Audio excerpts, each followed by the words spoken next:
look back and reflect, because I kind of was just in a social scene, I think, where my friends were going out. So I was kind of like, what all my friends were doing, and drinking like really never made me feel good. It was okay to do my thing and to be different from what everybody else was doing. It's still sometimes really, really hard though. All right. Hi, everyone. Welcome back to the Unfulfilled podcast. My name is Camille, and today we're joined here with Sydney. If you're new here, we dive into everything on this podcast about life in your 20s, everything relating to relationship struggles, just feelings that we're all going through. And today I'm so excited. We have Sydney on as our first guest. So, a little bit of background before I turn it over to Sydney. Sydney and I went to Tulane together, and funny enough, she rushed me for sorority rush. And although we weren't very close in college, we kind of rekindled our friendship in Chicago. And when I started this podcast and was thinking about people I wanted to have on, she immediately came to mind because when we connected in Chicago, we definitely bonded over the fact that people call us both grandmothers for not really, going out, drinking, being really interested in the whole 20s lifestyle. And I thought she'd be a perfect person to have on because I really don't think this is us being grandmothers. I think it's just what a lot of people are feeling, but we just don't really buy into it all or like cave. And also, she is a big marathon runner, has a big fitness account and lifestyle, and not to make you all feel bad about your mornings, but she just ran 20 miles this morning. So thank you very much for joining us after your 20-mile run, Sydney. So excited to chat with you. And yeah, welcome to the podcast. Thank you so much. I'm laughing at you. I did just run 20 miles. So I'm kind of unable to get off of the couch, but perfect intro. Yes, we did. I was obsessed with her and Camille after every Cam, whatever. After as soon as I met her, and I was like, I need her to be in my sorority at the time, at Tulane, and like we weren't in the same sorority, and it doesn't matter. I'm I know. still a little salty at you. I'm kidding, I was literally just thinking but about it this morning, though. It just seems so insignificant now. Like, it the seemed most like such a insignificant. big deal at the time. And now it just seems like such a silly little thing, you know? Could not agree more. Also, just so insignificant in general, I think, with like Tulane and your social life. Like, I didn't think being in a sorority really like was a huge like deal breaker. And Yeah. it's so funny when I think about like how stressed or worried I was about that at that time. When now it's just like there's so many things bigger and everything. But yes, so yeah, that is definitely that's how we met. And then yeah, I think immediately when we both were in Chicago, and we're both obviously from here, so we came back, and whenever I like we'd run into each other, we'd always kind of like talk about similar things. And yeah, just people always like joke with me like you're like an 86-year-old in a 26-year-old's body. Yeah. And sometimes I think it's so funny, and I'm like, yeah, I am. But I definitely agree that it's, it's never, I think, I don't know if I necessarily got it out of my system in college. I still didn't really love it in college, which I think is just interesting when I look back and reflect, because I kind of was just in a social scene, I think, where my friends were going out. So I was kind of like felt pressured, or just to be like with the norm, or to be with what all my friends were doing, um and drinking like really never made me feel good, Yeah. um even to like talk about it now. um it just is not something that I enjoy. Like, it makes me feel terrible, and it never really sit well with me. So I was like, this isn't anything other than just doing what feels best for my body, and kind of, really listening to my body and cutting out what doesn't feel good or necessary for me. And so that's kind of what happened, I guess, with like post college. I realized, I think, that it was okay to do my thing and to be different from what everybody else was doing. And it's still sometimes really, really hard though. And now I mean, oh my God, when was college? Like, I graduated in 2019, so I'm so far out, and it I does know, seem can you like believe it? no, it does seem like forever ago, but it's still like even to this day. Now I'm in like a separate era. I feel like of my life where it's a lot of my friends are engaged, and so there's bachelorette parties, there's all these things and these expectations, and I kind of just like have different priorities still too with like going out and everything. So I definitely think it's something that's not talked about enough. And like you said, like I am a big runner, fitness girly. So that also plays a big part into it, like really wanting to take care of my body and like cherish it and realize like how much it's capable of doing. And I want to protect that at all costs. And, Yeah. like my sleep, all those things are just like so important to me. So I think it's interesting how I always have kind of been this way, but it took me a while to really like own it and be like okay with it. Yeah, 100%. Thank you for sharing all that. I couldn't agree more. I think it isn't really something that's talked about, but it's something that a lot of us are feeling in our 20s is that there's this pressure and expectation that every weekend you go to bars and black out, or like every single social obligation is revolved around eating and drinking and things that we don't necessarily want to do but feel like we have to do to nourish these relationships. And like you said, it's especially hard in college and early 20s, but I think it is easier and more accepted the later we get into our 20s, like when people especially start to settle down, like you said.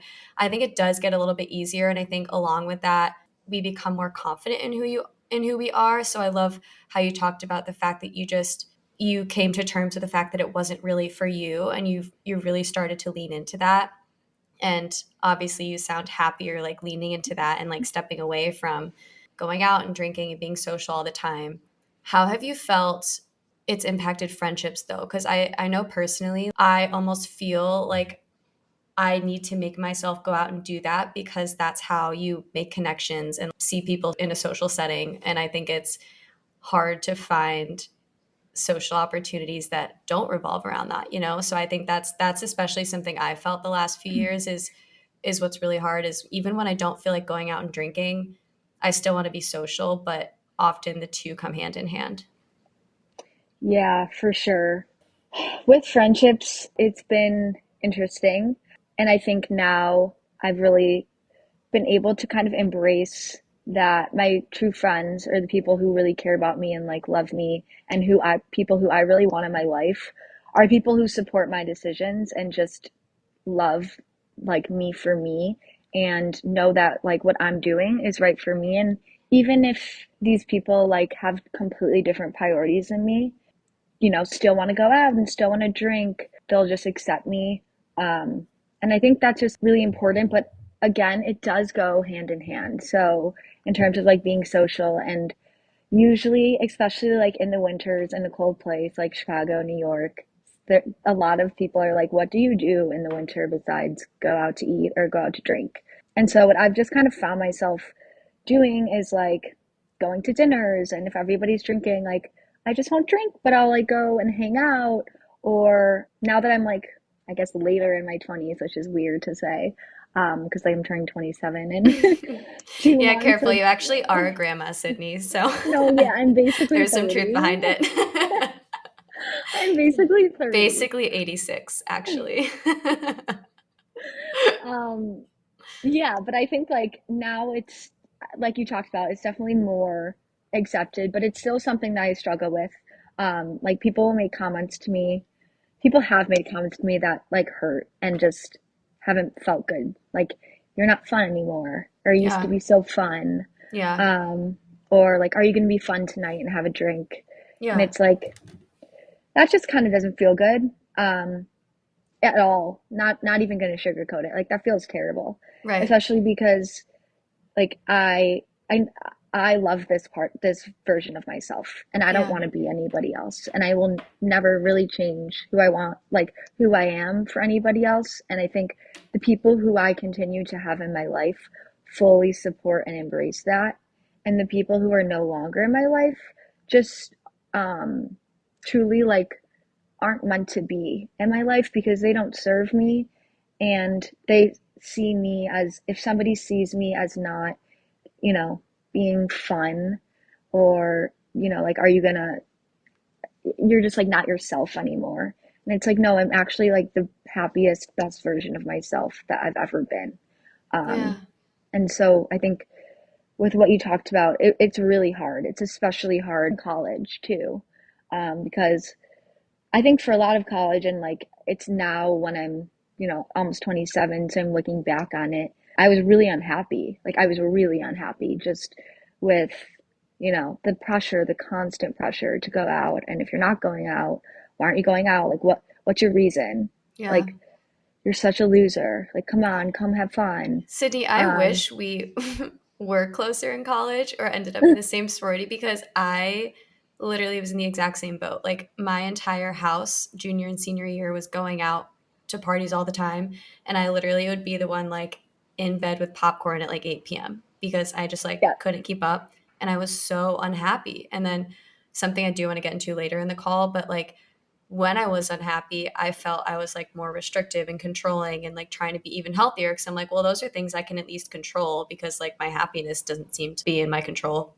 I couldn't agree more about it being really hard, but also it kind of becomes clear, like you said, those people who made you feel bad about not drinking, like to me, those are clearly the people who are no longer in alignment with the things you value, and it almost becomes clear the people who like you're outgrowing, which is, like you said, really hard to come to terms to and accept. But at the same time, it's just a natural part of our 20s is like growing in and out of these friendships because we're growing and evolving so much. I think naturally our friendships do as well, So to me, I've found that it's just easier to start to distance yourself from those people. But in that process, it can be kind of lonely because you're stepping away from these friends that you might have thought were going to be your lifelong friends, and then all of a sudden you kind of realize, no, I actually like don't feel good around those people and they don't make me feel good. And accepting that is kind of this freeing feeling, but also it kind of sucks because then you're like, oh wait, but these are my friends, not like how do I go find people that like actually mesh with what I actually like to do. Have you found that like through your running and fitness community that you've made some close connections?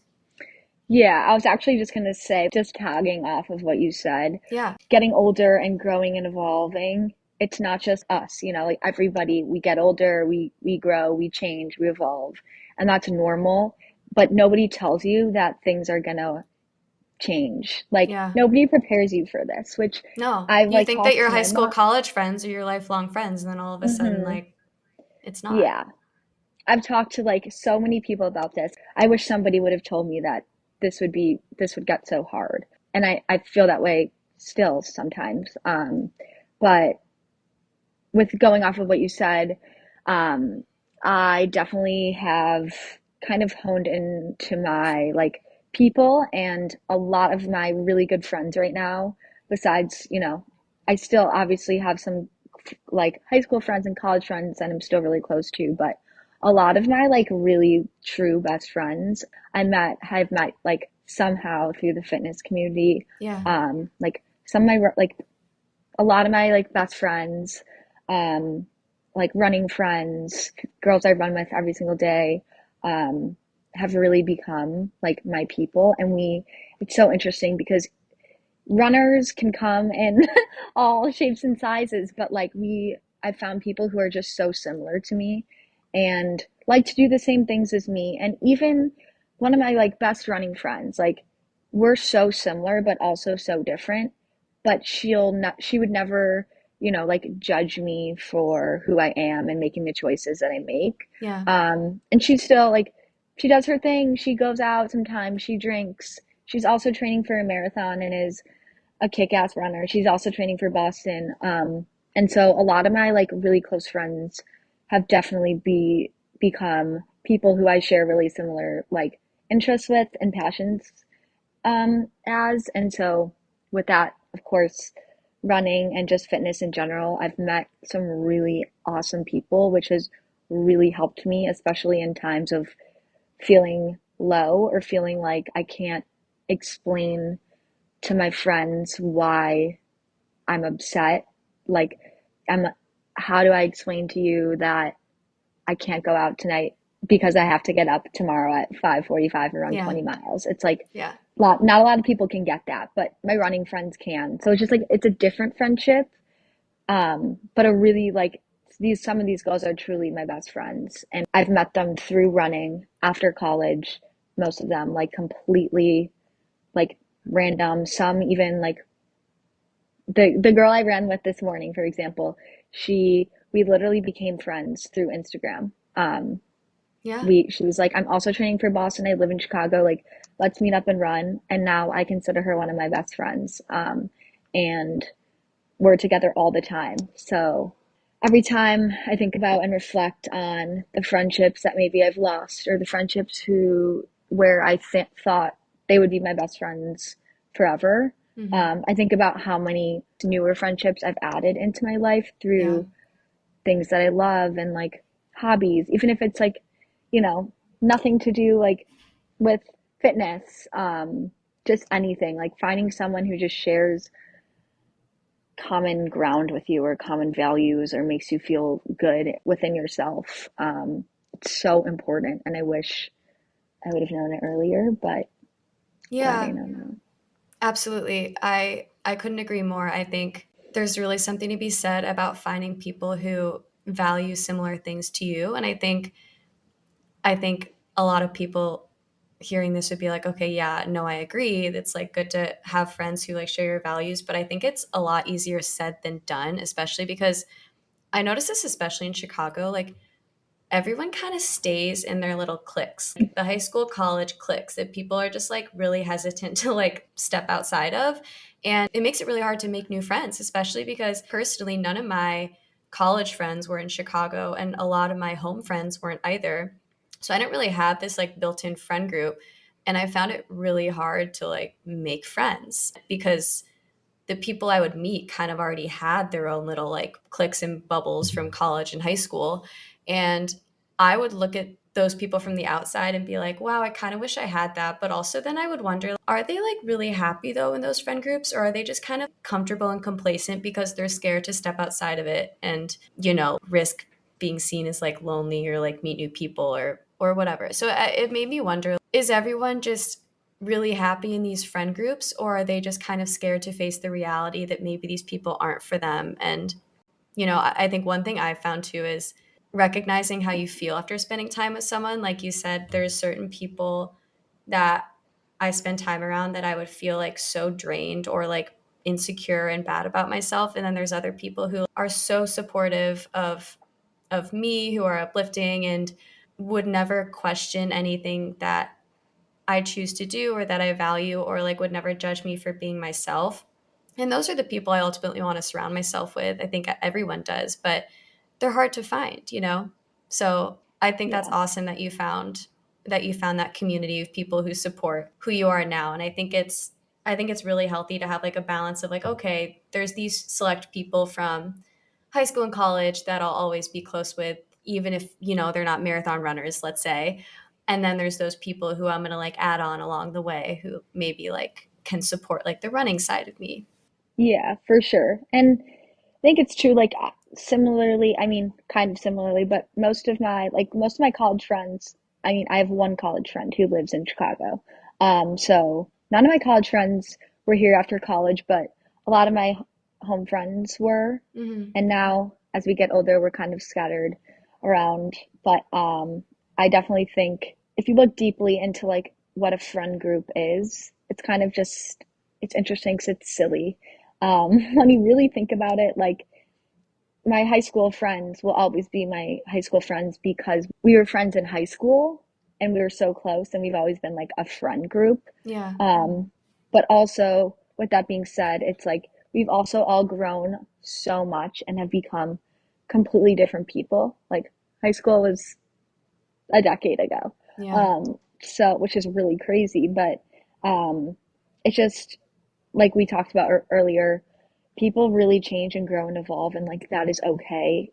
What I think the discomfort is accepting that it's okay Yeah. and just really trying to figure out how to move forward and like what's best for you. And definitely noticing for me too, like similarly, when I'm around certain people and it feels like a chore or it feels draining afterwards, like, wow, I don't feel good about myself, or I just feel like unhappy and I need like a reboot.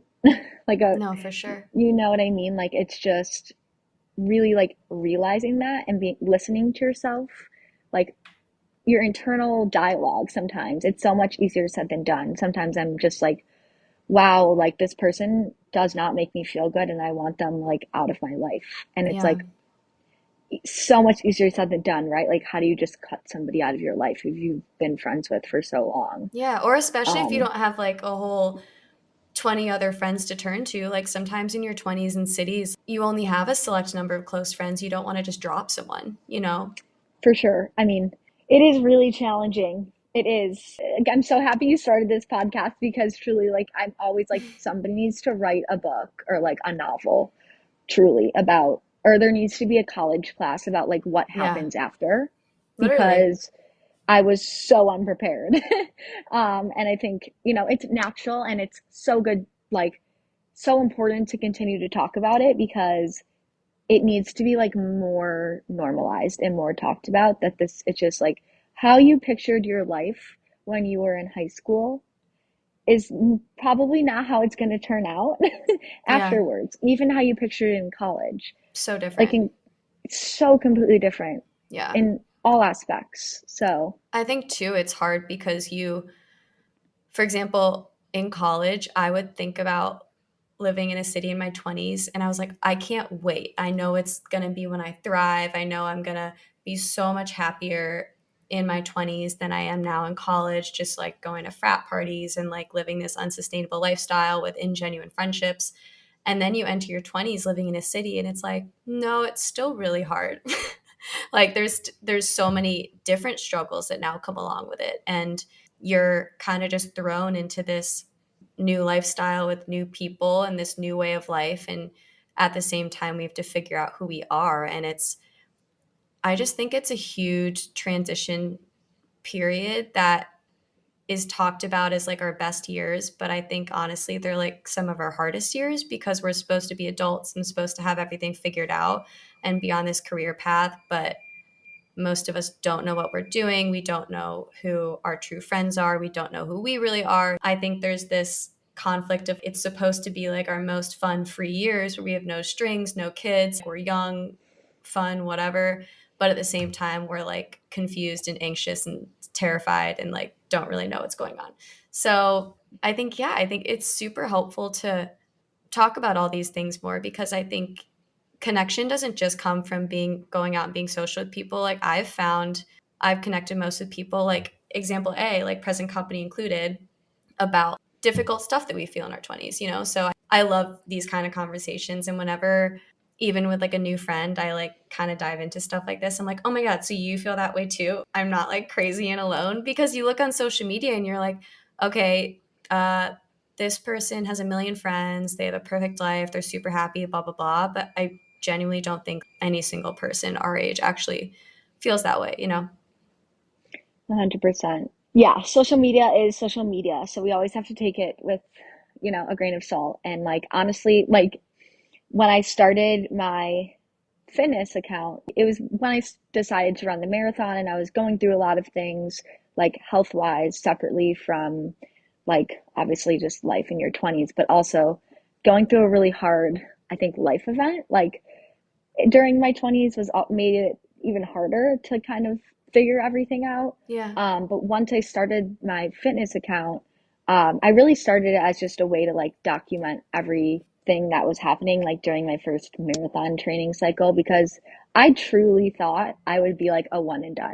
Okay, I'm gonna run a marathon and I'm never gonna do it again. And like here I am. But What number are you on now? I meant to I'm have a, you say all this in the beginning and then we just like dove right in, which I no, no no, regrets.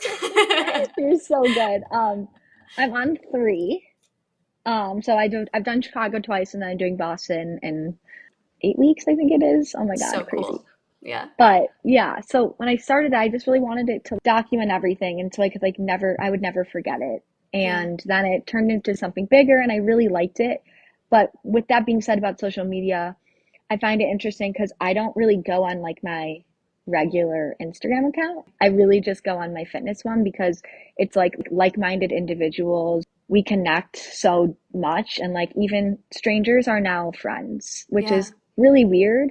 It's great. Social media has its amazing advantages, but also to your point, you see pictures, you see all these things that paints a picture of somebody living or looking like they're living a perfect life when Yeah. they might be really struggling with the same things that a million of us are struggling with.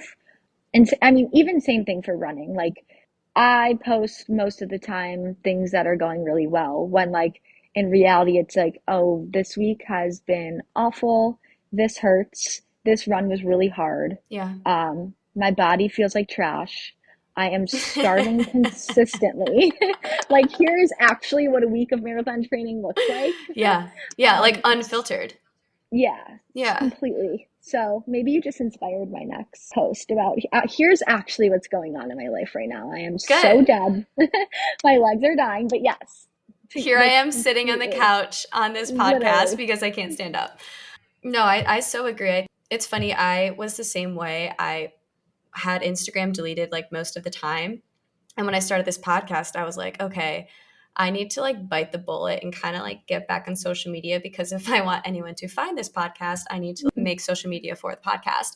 And so it has been a little bit uncomfortable spending more time on social media because I've found that I do get anxious going on social media. And I'm probably going to make this a whole nother episode in the future, but I do think there's a lot of negativity that comes along with it and why a lot of people find themselves comparing and unhappy with their life is they see these perfect lives in social media.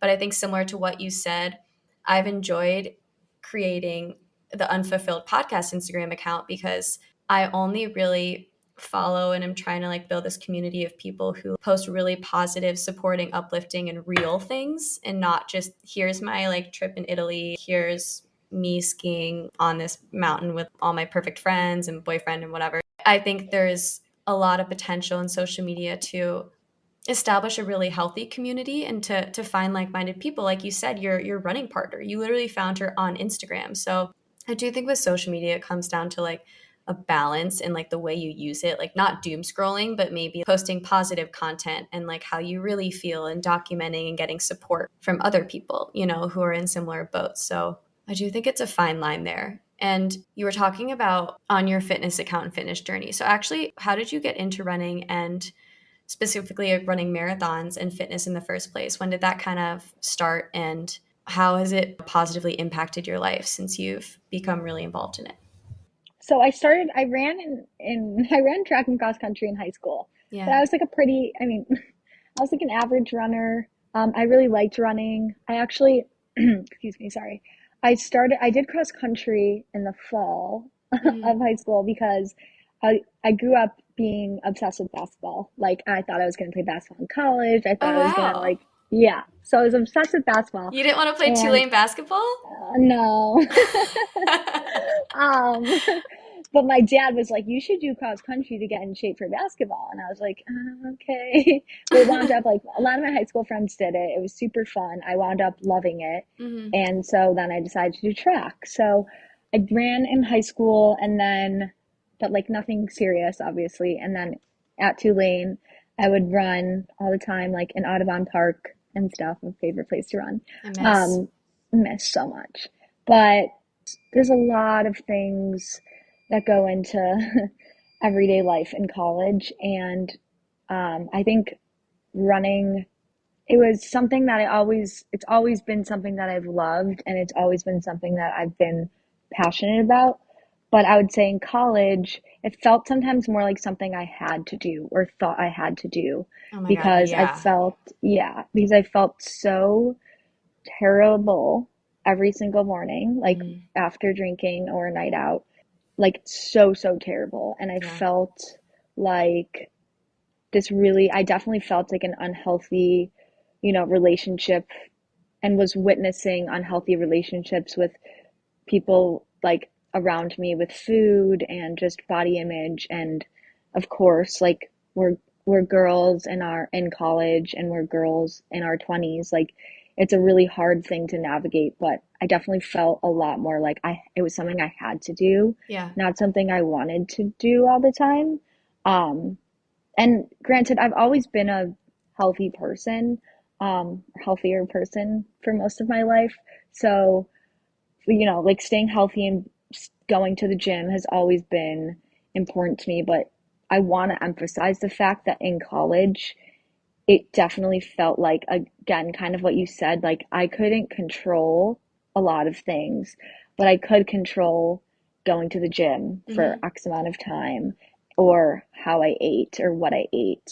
Um, so to that point, that was probably a little bit, definitely like a little unhealthy thinking and mindset.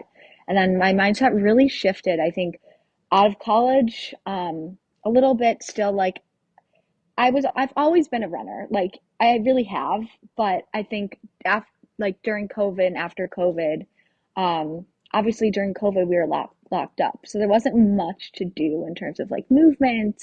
I got really into like hit classes, Yeah. and then I really hated them. So I started running again. I I literally I moved home for a little, like Yeah. because I didn't want to be locked in like my small apartment. So I moved home, and so I got like back to my roots and started running again in 2020. Well, when I was diagnosed with epilepsy. So I was diagnosed with epilepsy, and it was really scary. It was like during the pandemic, and it was just a lot was happening. Felt like running was like the constant in my chaotic life, Mm-hmm. because a lot was unknown and scary, and it was just a really, really weird time and a really hard time to navigate. Um, and so running always felt safe and made me Yeah. feel happy and free. And it was like a time where I didn't really need to think about everything else that was going on. So I started like really finding my love for running. And then I've always like secretly in the back of my mind, I always wanted to do a marathon. Yeah. And like I said, I thought it'd be a one and done thing, but I signed up to do the Chicago Marathon to raise money for the Epilepsy Foundation. So it also had like a deeper meaning to me. Yeah. And it was like the greatest thing I've ever done. Um, and that's kind of how I've just fallen in love with like the marathon process, and like just like running the race. I mean, I've ran Chicago, so I'm biased, but like it is the best race ever. Yeah. It is a And the beautiful people, city, regardless of anyone who thinks it's like too cold. It is great. no, yeah, it's not, guys. It's the same as everywhere. I mean, it's cool, but it's fine. We have like 2 miserable months, and then we're over it. Yeah. But yeah, I think that's just kind of how I fell in love with running again in a different way, and a much healthier way too. Mm-hmm. I think definitely too, like in college, I thought it was the worst thing in the world to take a rest day, Yeah. like to not work out for a single day. Like I thought that was healthy. And now that, I'm on my third training cycle for a marathon, it's just like, wow, has my mindset completely shifted. Um, Yeah. and it's something that I get to do. Like I get to do this, and I am so lucky. And it's not something I have to do. And when I want to take a rest day, I take a rest day, and I don't feel bad about it. But the shift has been so big. Mm-hmm. And I think part of that in college was, and even like a little bit out of college, was just feeling like I feel so horrible. I feel so disgusting. I don't want to feel like this. Yeah. How can I make it go away? And this is what I can do, and this is what I can control, combined with a million other things. But definitely my love for running, it's always been there. But right now it's just like something that it's one of my like priorities, that like besides running, I really like to strength train, which is super important. So Mm-hmm. everybody's strength training. Mm-hmm. But I just have really found, and I've found, again, like we talked about, so many great people and people who see similar things similarly to me, and who feel the same way. So, yeah. I think that's so amazing. I'm so glad you touched on all that. A couple of things I want to go back to.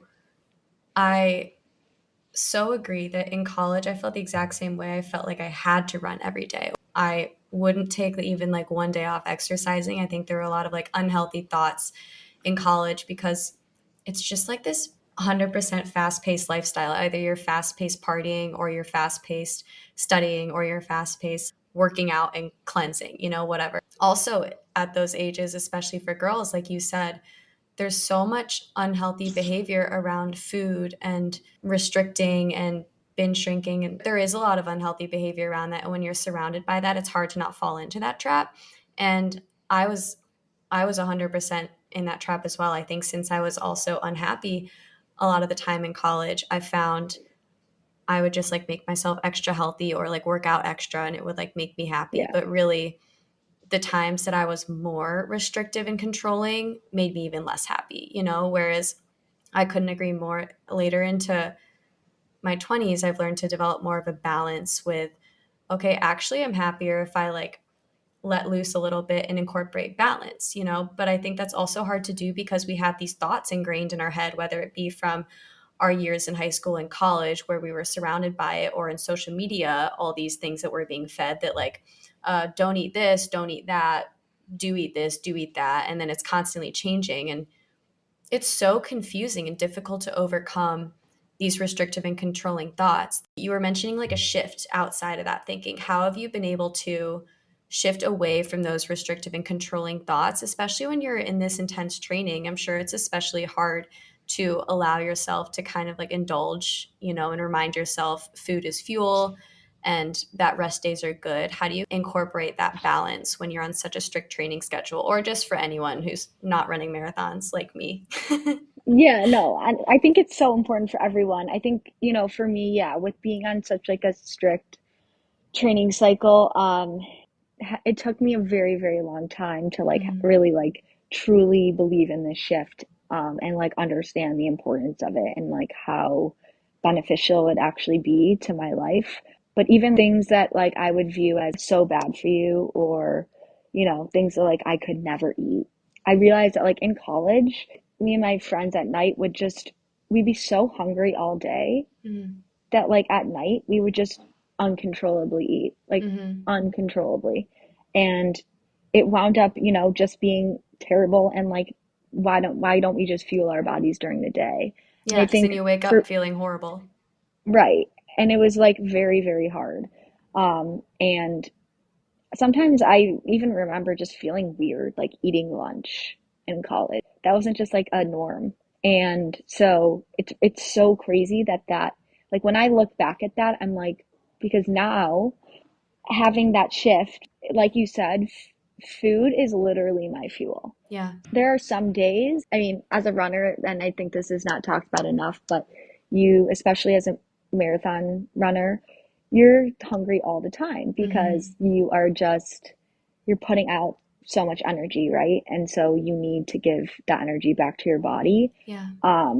And with that being said, like there are some days where literally every single hour or second of the day, I'm like, I am so hungry. What do I Right. do? Like, and I think it's really important to like listen to that and your hunger cues and just eat. Like it's I just think I overthought it for so long, where it's Yeah. just like just eat. And like I am so much of a different person from how I was like in college. Shifting your mindset into like nothing's gonna happen to you, like nothing is going to happen to you Yeah. if you eat something you consider like a treat or bad for you. Like this isn't even just for marathon runners or for people who exercise. Like even if you don't exercise, like life is so much bigger than that, so much. And I think, like for me, and I will say like I do really, really value the importance of eating healthy. That's something that I've always kind of had ingrained in me. But with that being said, like there's a way to do it. And for me, I just kind of like to think about my body needs this in order to do well the next day and to do well and to continue to recover properly. I think stepping into a marathon training cycle and talking to like-minded individuals really, really helped me realize like, oh, so many people are going through this exact same thing. Like, Yeah. and oh, we can talk about it and it can be normal. Like I have a group of people who we always talk about like how starving we are all the time. And it's funny because I'll talk to some girls or some people who might be interested in like running a marathon, for example. And they're like, I want to do this because like I want to lose some weight. And I'm like, no, It's no, the no, wrong no. reason. Like Yeah. that is not why you run a marathon. And it's honestly very normal to gain a little bit of weight during a Mm-hmm. marathon training cycle. Like very normal. With all that being said, I can't pinpoint like a direct time where I really felt the shift. I think getting out of college and getting out of some like toxicity around food Mm-hmm. really, really helped me. There's always going to be, you know, people who see the world differently that from you or who live a different lifestyle than you. But for me, I think the biggest thing was like having the ability to like step away from that and really just like listen to my body and what it's telling me. And just like right now, like my hunger is starting to really kick in because I'm like Don't worry, we literally won't like last too much longer.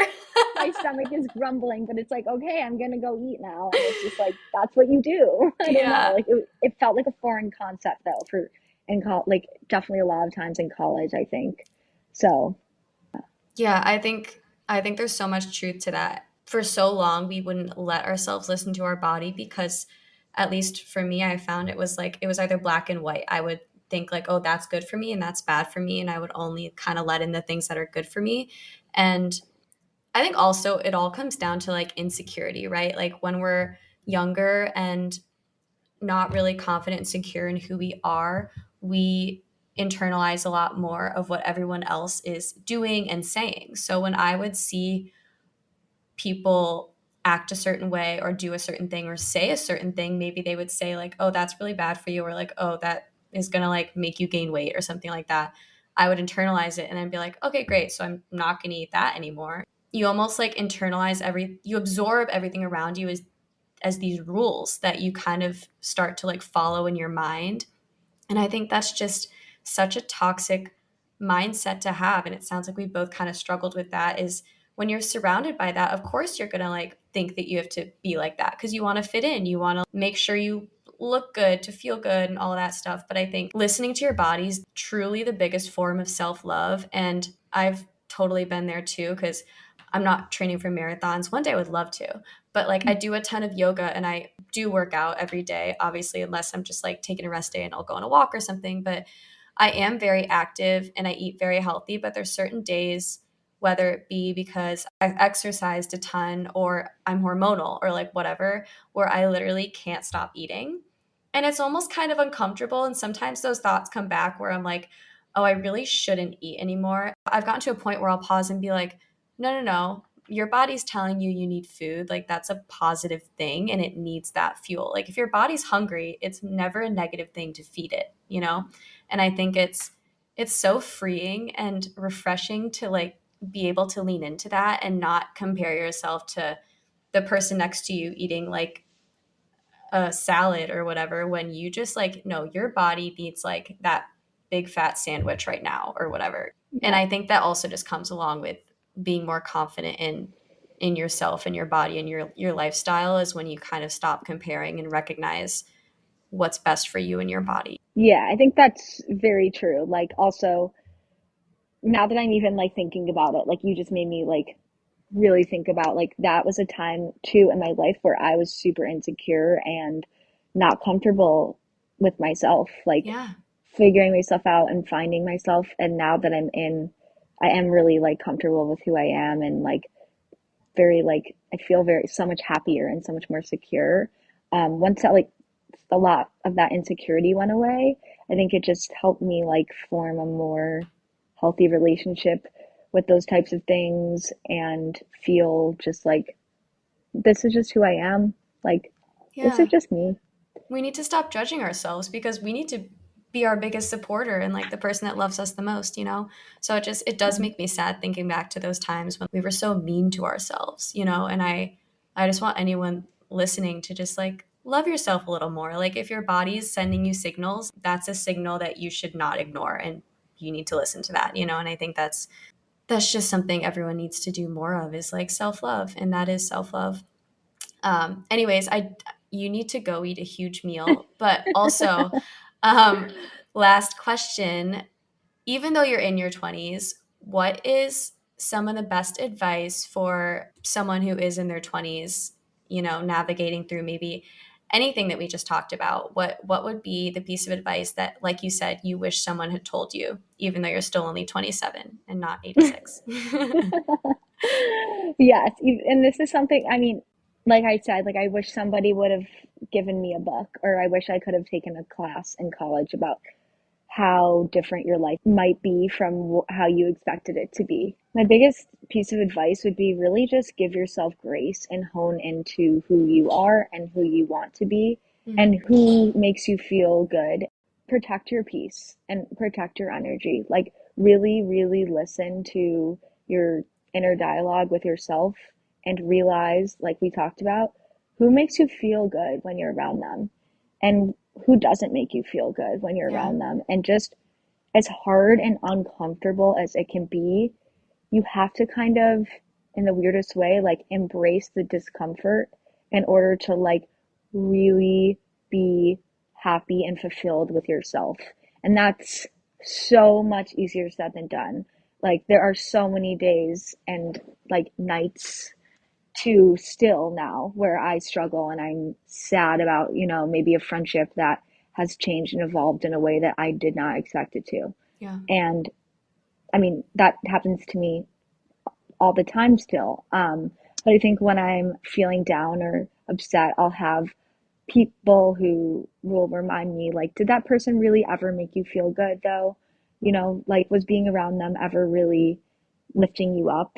right. Um, and so I think that's really my biggest piece of advice. And also just give yourself some grace. I still have no clue what is in store for me and what's to come. We're still so young. Like, this is a very, very weird, hard time, and it's okay. I talk to people every single day who feel this exact same way. Yeah. So it's like so important to know too that you're not alone and to get comfortable talking to people about your how you're feeling and how you're uncomfortable, because again, I think the biggest thing that you can do for yourself is to embrace the discomfort and just know that you're not alone, and it's not going to last forever. It won't be forever, but it is right now. And see the bigger picture, see yourself, try to envision yourself in 10 or 20 years. Think about what you want that to look like and try to create that life for yourself. I think that's really important. I could not have said it better myself. Thank you so much, Sydney. Where can everyone follow along on your fitness journey? Oh, so my fitness account is Sydney D Fitness. So follow along. I will be running the Boston Marathon it's on April 15th, and I'm really excited because April 12th is my birthday. So we're making like a little birthday weekend out of it. Oh So my that'll God, be super fun. amazing. I Ah, know. I'm so Yes, excited for you. You're going to kill it. thank Um, you. Thank you so much for coming on. This was so much fun to chat about, and So I much could not fun. have asked for a better first guest on the Unfulfilled podcast. You're the Oh, best. thank Thank you. you, You're the Sydney. best ever. I miss you. I miss you too. I'll see This you is so soon. fun. So Okay, fun. bye. Thank you all so much for tuning in again to this episode of the Unfulfilled podcast. If you enjoyed it, be sure to follow the show as well as rate and review. For more content, follow me on Instagram. All my links are in the bio. And I would love it for you to share it with someone in your life who may need to hear the message as well, or who would enjoy the show. I'll see you soon on your journey to becoming more fulfilled.